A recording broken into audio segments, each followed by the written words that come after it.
Our next topic is change in density or volume with the temperature. It means in this topic we will learn that what is going to happen with density and volume if we will change the temperature of water, or if we will increase or decrease the temperature of water. So let's see what is going to happen with density. First of all, what is the meaning of density? Density is mass per unit volume, or mass divided by volume is known as density. Clear? So if we will decrease the temperature of water, that means the water is going to change into ice, then the density will also be decreased. Why? Because the ice has low density.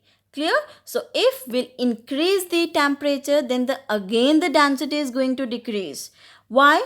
Because if we will increase the temperature of water, then the water molecules will gain energy, and that energy will change into kinetic energy, due to which the water molecules will move far apart from each other. Clear? So this is the reason that density is going to decrease. So therefore we can say that if the temperature will be decreased, then the density is going to decrease, and if the temperature will be increased, then density is again going to be decreased. Clear?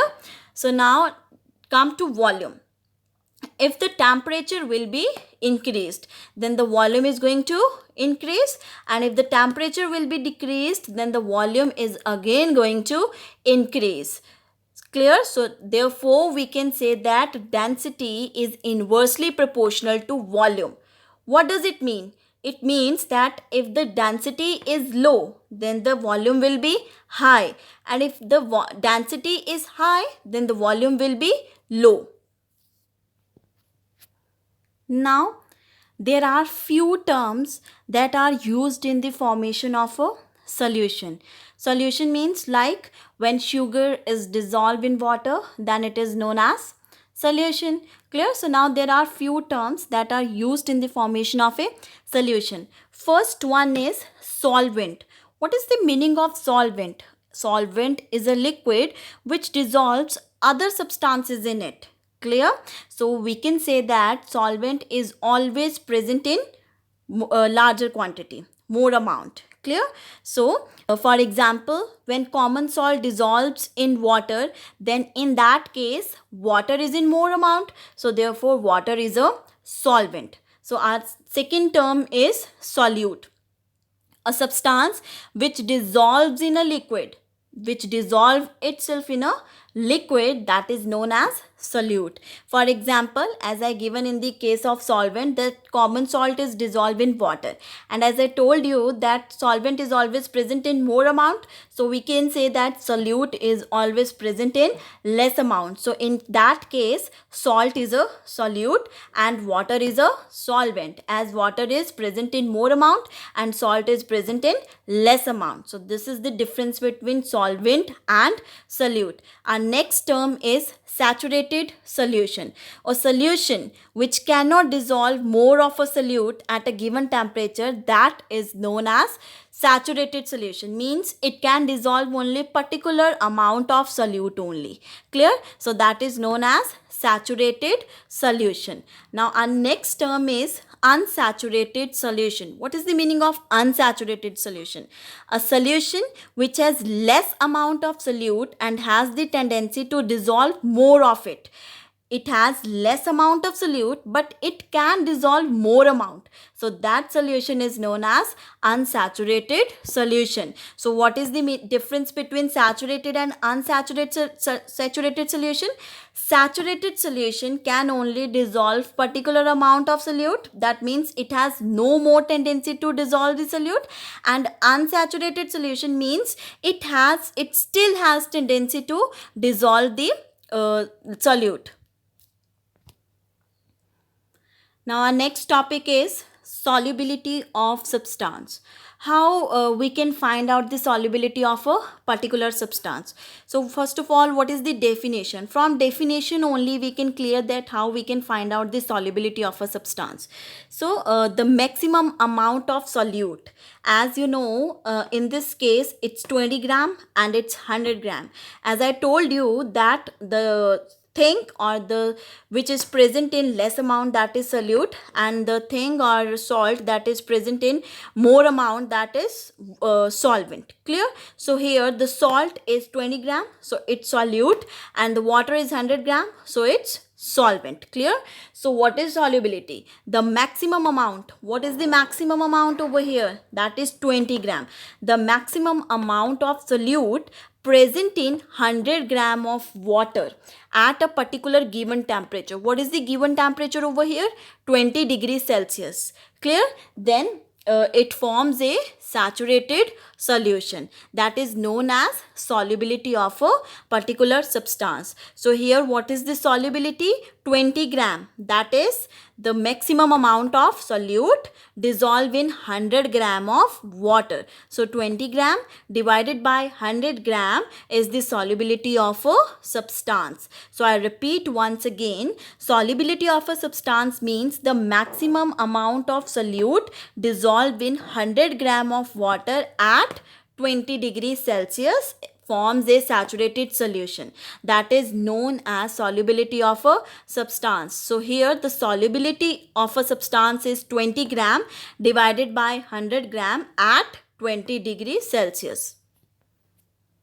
Now our next topic is that what are the basic conditions for the formation of a solution. Clear? So let's see. So the first one is the solute and solvent that we are taking, they must be capable of mixing. For example, if I'll say that I have oil as a solute and water as a solvent and I'm going to mix them, am I able to mix oil with water? No. Oil cannot be dissolved in water. So in this case, solute and solvent are not capable of mixing. So therefore, the solute and solvent should be capable of mixing. For example, sugar and water, salt and water, etc. And second is high temperature should be there, because high temperature enhances the formation of a solution. Clear? And third point is stirring. Stirring means we keep on mixing the solution as it will help in quick formation of the solution. Next is solute should be in powder form. Clear? The solute that we are taking, it should be in powder form as it helps in the formation of the solution. So these are the basic conditions for the formation of a solution. Water as universal solvent. Water is basically known as universal solvent. Why it is known as universal solvent? Because water is the only one which can dissolve more substances in it rather than any other solvent. As you know that there are so many chemicals, so there is no solvent including water which can dissolve every chemical in it. So therefore water is the only one which can dissolve many substances in it rather than any other solvent. So this is the reason that water is known as a universal solvent. So the water is categorized into two types: soft water and hard water. So the soft water is the water which forms leather with foam and which can easily form the leather with foam with soap. So that is known as soft water.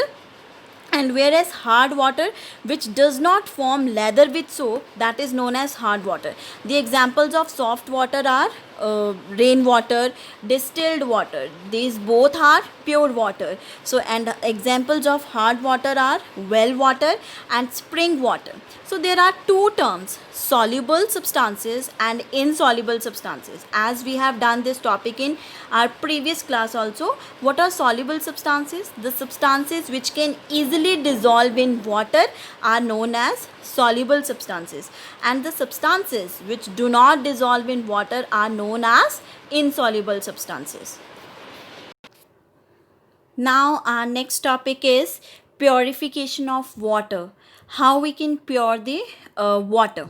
Clear? So the first point is pumping.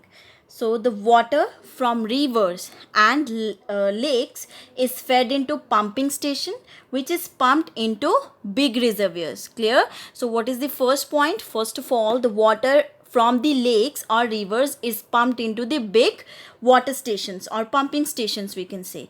So what is the next point? Secondly, sedimentation is done. What is sedimentation?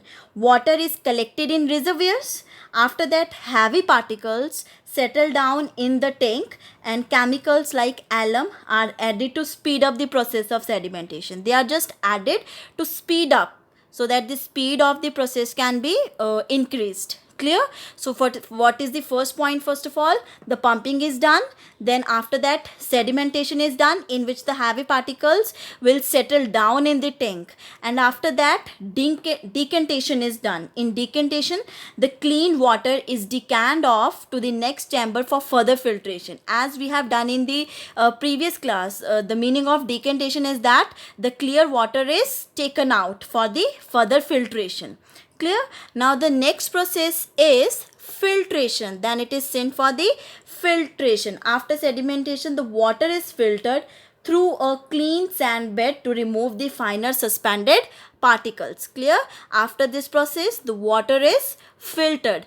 After filtration, the chlorination is done. Water is then disinfected with a very small quantity of chlorine gas to kill the bacteria and germs that are present in the water. So what is the meaning of chlorination? Basically, the chlorine gas is added to the water just to remove the harmful bacteria and germs from the water. So this is the process of purification of water. First of all, the pumping is done. It means the water is pumped from the rivers or lakes to the big pumping stations. After that, the sedimentation is done, in which the finer water is collected in the tank and the heavy particles will settle down at the bottom of the tank. And then decantation, the clear water is taken out, and then we will send it for the filtration. And then water is filtered through a clean sand bed to remove the suspended particles. And after then, the chlorination is done. Chlorination means the chlorine gas is added to the water just to remove the harmful bacteria and germs from the water. Now come to the next topic. It's uses of water. Water is used for various purposes, like water is used for drinking, cooking, bathing, etc. And then second, water is used for irrigation purpose also. And seeds also need water to germinate. If they will not get proper amount of water, then they will not germinate. Water is also used to make medicines.